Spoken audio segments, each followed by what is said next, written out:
Hello everybody, my name is the unknown viewer. I have now just seen the Black Phone 2, the newest sequel to the original Black Phone from 2022. And yeah, let me just review it for you.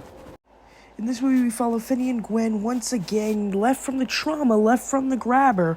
This time, Gwen is having various nightmares about the grabber, and this time they must go to a camp to defeat the grabber once and for all, because he has returned in a supernatural form. And that is pretty much the main, plot thing of the movie. And also, too, look at this popcorn bucket. This is insane. Look at this. It's the Black Phone. You can like dial like this, like a whole phone. Isn't that awesome? And I can even call the grabber.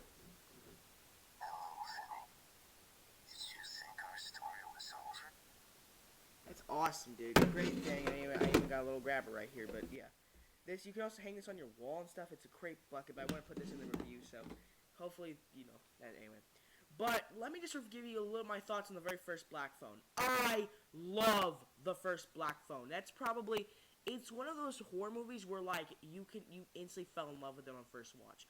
It's like one of my favorite horror movies of the decade. It's like not a specific ranking, but it's like Sinners, Get Out, Nope, and Barbarian. But Black Phone was always in that number 3 or 2 spot for me. I I just I think it was just such a cool, unique story, and I thought it was just going to be a one and done film, and I would have said as that it's an easy, you could argue 5-star film, or maybe like a 4.5. I give it a 4.5 stars on Letterboxd, but I think it's a great movie. But I think it just had such a cool, grounded, unique story, even though the kid talks to ghosts, but still. And I thought that Ethan Hawke and that Mason Thames, it was such a talent. Those were just two talented actors and just great performances. And I thought it was just so thrilling and scary, and you were just like racing, like what's going on, what's gonna happen next. And I loved that first Black Phone movie.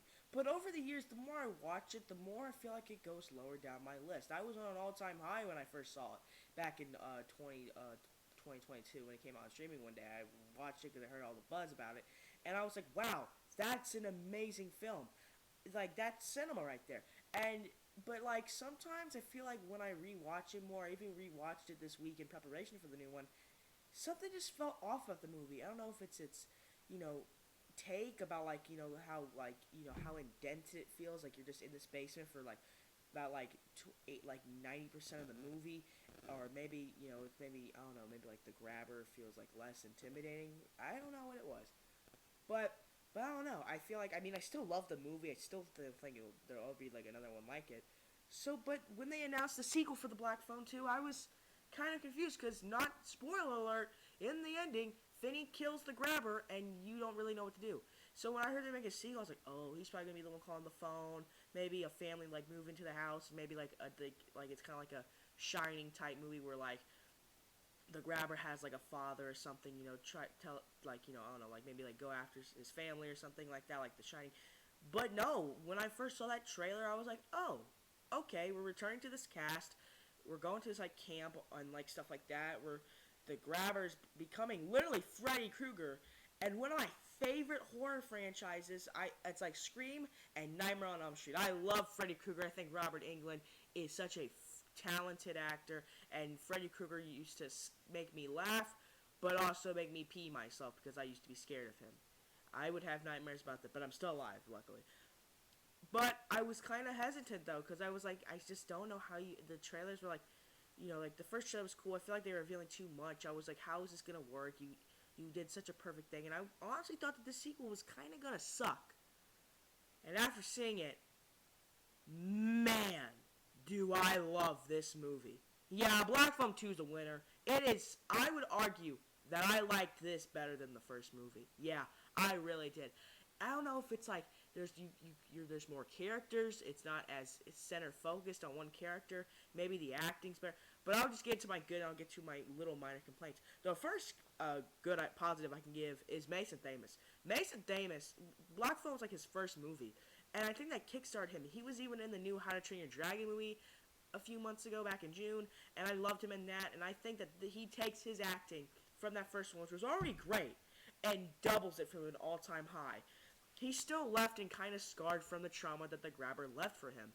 being in that basement for so many years, trying to help those kids, and he keeps getting these phone calls from ghosts that genuinely want him to help, and every time he does, he goes, "I can't help you." He kind of just can't. He just has to try to move on. They do a cliche trope where he's kind of become more abusive, not kind of like his father, how his father was an alcoholic and like a drunk, and now he does weed. He's become aggressive. He starts beating up kids at school, like how he used to be the beat up kid. But and I think that even though it's kind of a thing where I would be like, nah, I don't like it, they did it perfectly, and I think his character was great. He's trying to protect his sister at all costs from the grabber, doesn't want her to, be harmed by her. And the second thing is, he's not the new main character, is his sister, Madeline McGraw, who plays Gwen, the little sister, who we did kind of see, and I liked her in the first Black Phone. But when those trailers come out, I was like, she looks like she's going to be a big role. And in this movie, she's a pretty big character. And she's the one that the grabber's kind of after. I mean, he's after all of them for revenge, but she has these dreams, like Nightmare on Elm Street, where the grabber can try to fight her and chase her through these dreams, kind of like Freddy would. And Madeline McGraw gives an amazing performance as this sister who's kind of struggling, gets called a witch, kind of gets bullied at school because of her encounter and trauma. She still has left trauma from her dad, and even from the dreams that she still sometimes has. And the grabber is kind of following her. Also, too, some of the side characters handled really well. Jeremy Dravis, who was the father, Terrence, he became sober actually, and he quit drinking at the first one because of that movie. And they try to actually, I used to hate him in the first Black Phone movie. I honestly thought, I kind of wanted the grabber to kind of kill him or something. But in this movie, they redeem his character by giving it a good origin story. And I'm thinking about doing a spoiler review because there's some crazy things that kind of happen to this movie that could maybe set up a third one, and even some crazy connections that we didn't see coming about the grabber. And I think maybe I will, but not official. But if it does come out, be on the lookout. But there was about that one thing that happened made me go, oh, I like him. I think he's a cool character. And the other side characters, Demaran Bichar, I don't know how you say it. Oh god. Who plays who plays Armando, who's the main head of the youth camp. He was a side character that I was actually kind of really liking.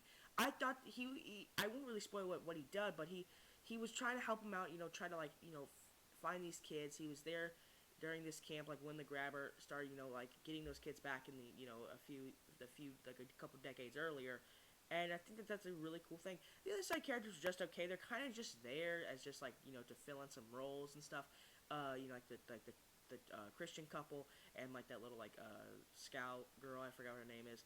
Oh, and I also forgot to say another side character that I liked was Robin, who is the love interest for the sister. I was normally it's kind of normally they always play a douchey kind of role, but he truly does try. He's a nerdy kid. He loves her. He truly did try to protect her from the grabber, and I respected him for that. I thought he was a nice character, and he was actually kind of one of the main characters. So I kind of did like his character as well. So, but the real MVP, I think, in my eyes, is Ethan Hawke as the grabber. Yeah, I thought Ethan Hawke gave such a scary but such a amazing performance as the grabber in the first one.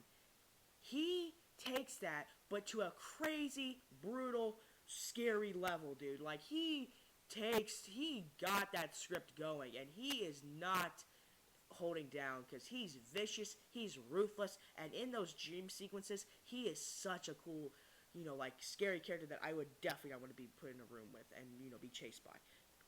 And even on the grabber, because, these are also some other positives, but I guess they do go with the grabber character. His also design, too, is actually really cool. I know people are kind of, saying, it's just a Nightmare on Elm Street ripoff. He has this, cool, battle damage, look. His face is all, red and all bloodied up. He has, kind of, some skin deformed. And his, feet are kind of, bone and, skeleton, kind of. Just from because it could be, his rotting body or something. And I think, and it also, too, the freeze look, where his mask and, everything is, kind of frozen from the snowy atmosphere. It's actually a really cool design. I won't spoil it, but he has a crazy cool connection that, actually makes me like the first Black Phone movie better. That I was oh, that's actually kind of cool. That's a cool detail. There's also a character in here that I don't want to spoil because it kind of does ruin it. That you're also oh, okay, I see what you're trying to do there. And yeah, I think that the characters, everybody got the role down. Everybody knew. Yeah, good on them. The characters are definitely a positive. Alright, so one of my next positives too is the stylistic choices during those dream sequences. The dream sequences, I know a lot of people are kind of hating on it because it's kind of like, like it's just a Nightmare on Elm Street ripoff. They do it in a way where it's not ripoffing Nightmare on Elm Street. In fact, the grabber can't really do it to random people. It's kind of just to, Gwen's character because they kind of like make it make sense in this movie. But the stylistic choices of like this like VHS like type analog horror kind of like style where you kind of can like tell like through like a dream sequence or something is a very cool stylistic choice that kind of is very interesting. And those chase sequences during those chase with the grabber and Gwen are such cool chases because they're honestly fun and they're very scary, and I love it for that. The positive I can say is just Scott Derrickson. I think is a great director. If you don't know who he is, he did the first Black Phone movie, and he directed a movie that I actually really love in the Marvel Universe, the Doctor Strange movie, the first one, not Multiverse of Madness. I still like Multiverse of Madness, but Doctor Strange is a movie that I actually really like in movie. I think that he's such a good person with stylistic choice, and that kind of goes back to like the nightmare, like dream sequences. That I think he's such a stylistic director that has some pretty cool, charms when making projects, and I think I respect him for that. So I did like his like choice of style in this movie because I think it's great. Another positive is I like the camp setting. It's kind of like a mix of like Friday the 13th with the camp setting, Jason and like Nightmare on Elm Street with the dream sequences, which I did really like. Like in this like snowy winter vibe in this camp, which I don't know who would want to go to a church camp in the snow. All in Colorado, I guess. Anyway, but I really thought that like when the grabber would like kill someone, like there's just blood on the snow and it would stain it, and I thought that was it's just like a cool, fun atmosphere because I want like horror movies like set in the snowy, Christmassy type feel because I think that's kind of like a cool like vibe to go with. I always wanted like to see like Ghostface on like a Christmas wintry season, and I think that would be such a fun like just time, and I think you could do some really cool stuff. So the grabber can do so like the snowy like season with the grabber was really cool, and I did think it was a nice like set. And even going to the grabber, they kind of do give him an origin story. Now I know a lot of origin stories kind of can go very wonky, like Strangers Chapter 1 and 2, or like Nightmare on Elm Street, or like other movies that kind of can ruin the mystique of a character. Even Terrifier 4, they even announced that they might go to Art's origin. The grabber's origin, it's not taking away his mystique because he's still an intimidating, questionable character. This just camp was like where his killings first started, and you kind of get a cool like thing that kind of could set up other points in this franchise.